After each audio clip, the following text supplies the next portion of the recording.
this year when I reviewed the vivo X60 Pro Plus, I called it the camera smartphone to beat, and noted that Vivo was getting closer to being seen as a worthy challenger in the Android world. And I know it's only been 6 months, but this phone has a successor. Meet the new vivo X70 Pro Plus, a phone so good on paper, I think it could challenge Samsung's Galaxy S21 Ultra.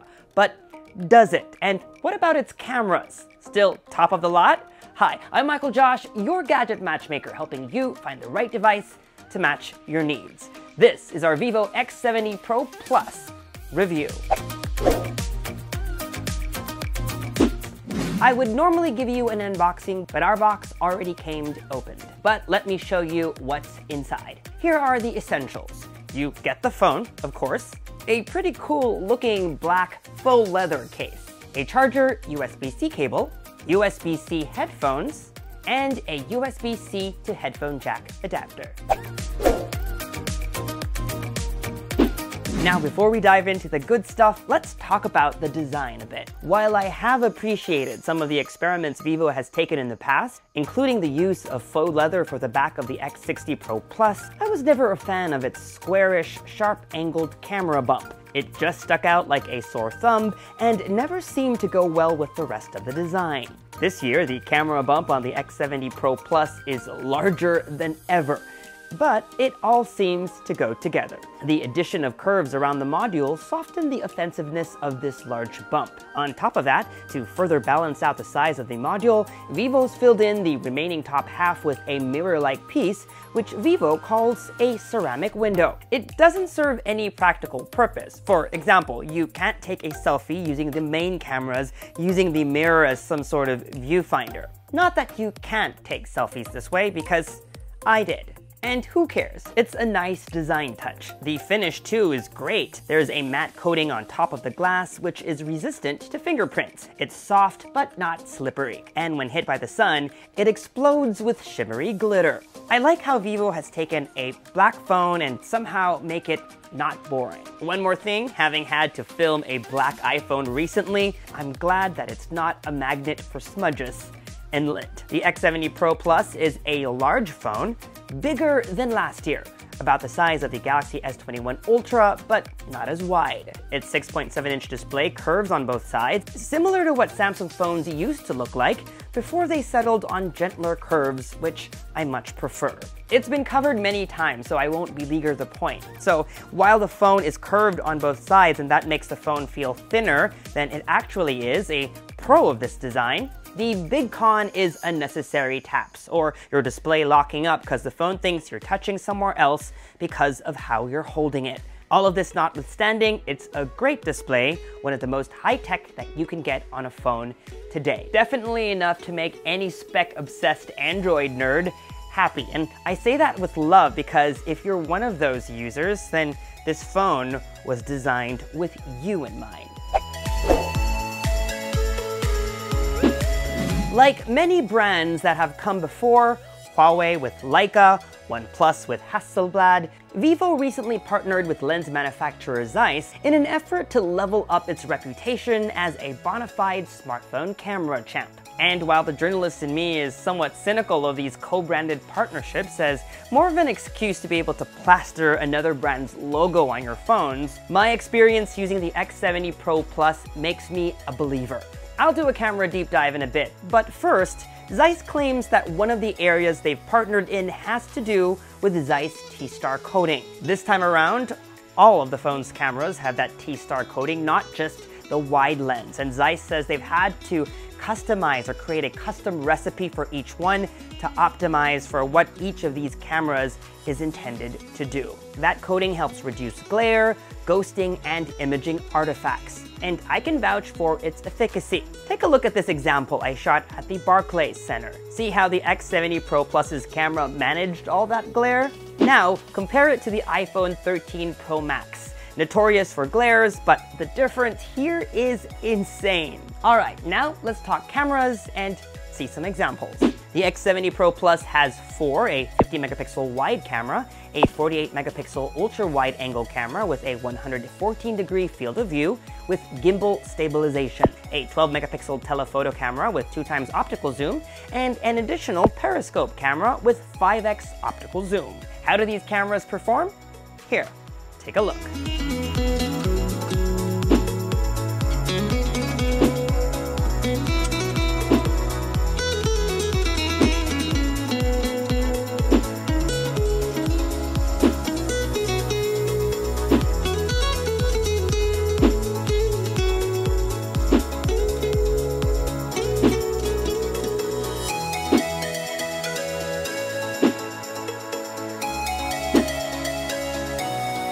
Now let's compare this phone against the iPhone 13 Pro Max and the Samsung Galaxy S21 Ultra. All three phones do well as expected, even in tricky against the light shots where HDR kicks in. It's the same on a gloomier day. The iPhone 13 Pro Max's white balance is on the cooler side versus the S21 Ultra and the X70 Pro Plus. Low light is where we'll see the most dramatic of differences, but first let's go indoors. Admittedly, this wasn't the most photogenic cocktail, but the X70 Pro Plus produced the most post-worthy shot. And I like its photo best in this shot of the bar's interior. Next, dusk. Right before blue hour. This shot, taken at Transmitter Park in Brooklyn, could go either way. The S21's photo is brightest, the iPhone's the punchiest and closest to reality. The X70 Pro Plus is probably a good mix of the two. Now let's add a human subject. I'd give this one to the iPhone 13 Pro Max. Chai is well lit, and the colors of her outfit pop. The X70 Pro Plus's photo is too bright. The S21 Ultra's is not very sharp. That evening, we stumbled on a very, very dimly lit bar. Here's what it looked like. Now, just in case that video clip doesn't do it justice, I need to reiterate how dark it actually was. It was not just dimly lit, it was hardly lit at all, and I need you to know that because these next few photos will blow your socks off.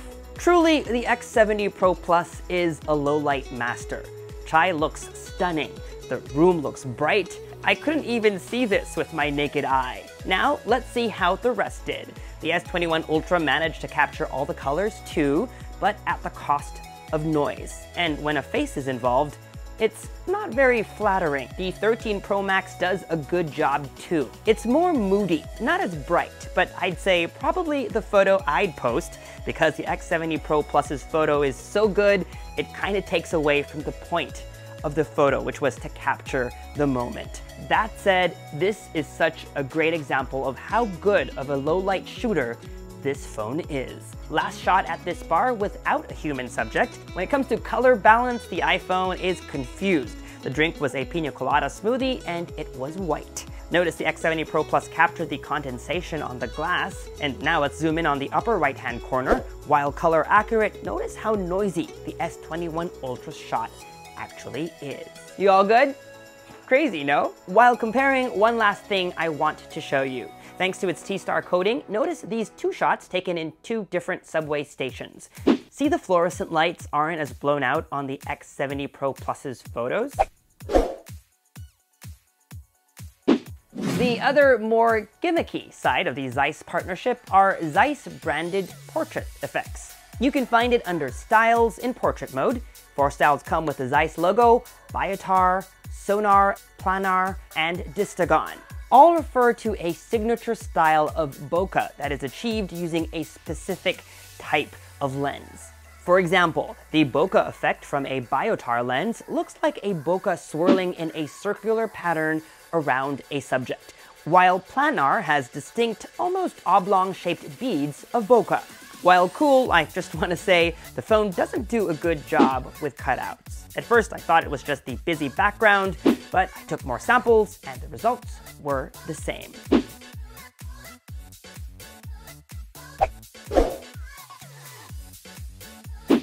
By the way, the vivo X70 Pro Plus has a built-in gimbal, which is a feature you'll hear them talk about a lot. It's basically a built-in version of this contraption, which is what professionals use for smoother shots using their phones and DSLRs. But instead of telling you, we'll show you.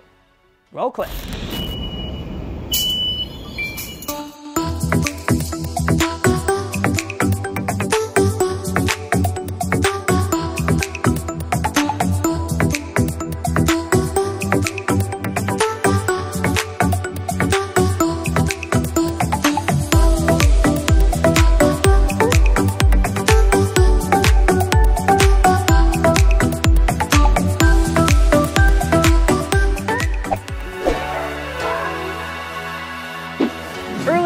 spoke about how the X70 Pro Plus directly goes after the Galaxy S21 Ultra. On paper, it's got a resume that can go head-to-head with the best from Samsung, with the Vivo at a slight advantage with its newer 888 Plus processor, which was launched last June, way after the S21 Ultra's release. The S21 Ultra has a bigger battery. They both offer a complement of cameras that, as you saw in our comparison, are competitive with one another, but the periscope camera on the S21 Ultra can zoom in further to 10x. They both have things like IP68 water and dust resistance, and an under-display fingerprint scanner, both of which are fast and snappy. Both have quick wired and wireless charging. The biggest advantage of the S21 Ultra has to be support for the S Pen, in case you want a phone that lets you use a stylus. Overall, I think that Vivo has built a solid challenger, delivering on the needs of hardcore users. A screen that's great for content consumption, be it watching movies or playing games, cameras that shoot well, especially in low light, and batteries that last long and charge fast. Speaking of, the X70 Pro Plus packs a 4,500 mAh battery. As I am in the middle of iPhone reviews also, I was only able to use the phone out and about as my main phone for 2 days. But in that time, it got me through a full day each time. The phone ships with a 66-watt flash charger, but it only supports 55-watt charging. Charging speeds were quick, but not insanely fast, and I only say that in context of what others like Huawei and Xiaomi are doing. In my test, the first 10 minutes were the fastest, getting me to 30% from 0, but everything else was moderate. 50% in 30, and a full charge in an hour and 10. The big news though, especially for Vivo fans, is that for the first time ever, wireless charging comes to a Vivo smartphone, exclusively only on the X70 Pro Plus. You get either 50-watt wireless flash charge and up to 15 watts with a compatible Qi wireless charger. Now, any company promising you more than the 15-watt Qi charging standard for wireless charging is going to use some sort of proprietary tech, which means you need to use both the phone and the charger from that company. Vivo sells its own 50-watt wireless flash charger, promising a 50% charge in 26 minutes. But because Vivo didn't send me one with my review device, I am unable to verify those claims. So I tried to see if it would work with the 50-watt OnePlus wireless charger. But alas, I could not get the same promised speeds. I got to 21% in 30 minutes and 43% after an hour, similar to what I got using a 15-watt Anker Qi charger.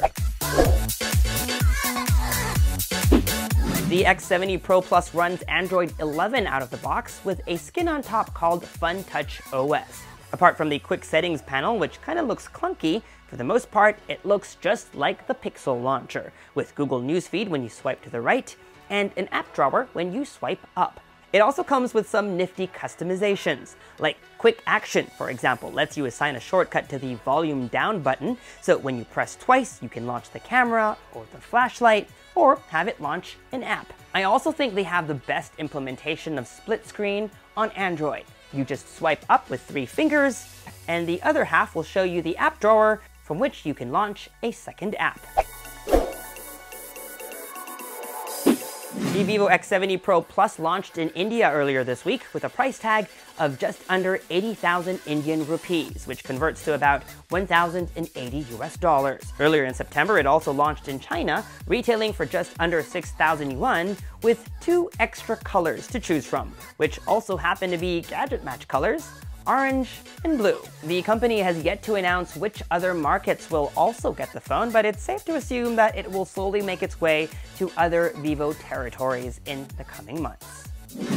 So, is the vivo X70 Pro Plus your gadget match? If you're in the market for a high-end Android phone with all the bells and whistles, you should consider the vivo X70 Pro Plus. It's an excellent phone both on paper and in practice. And in a world without Huawei, which is still suffering from the Google ban, I see Vivo as the only other Android manufacturer that has made a phone that can legitimately rival the best from Samsung. Simply put, the X70 Pro Plus is one of the best Android phones that you can buy today, period. And for that, it deserves the GadgetMatch seal of approval. Vivo's been around for a while now. I've covered them since the V3 more than 5 years ago, and they've come a long way. From pioneering under-display camera tech, which is now commonplace, to now this. It's time to take them seriously if you haven't already. And that was our vivo X70 Pro Plus review. Back to iPhone content. Make sure you're subscribed, folks, and hit that bell notification so that you get notified as soon as we upload new videos. Follow me on social media for all the behind-the-scenes fun stuff. And as always, for daily updates, make GadgetMatch.com your daily habit. Until the next video, I'm Michael Josh. Thanks for dropping by.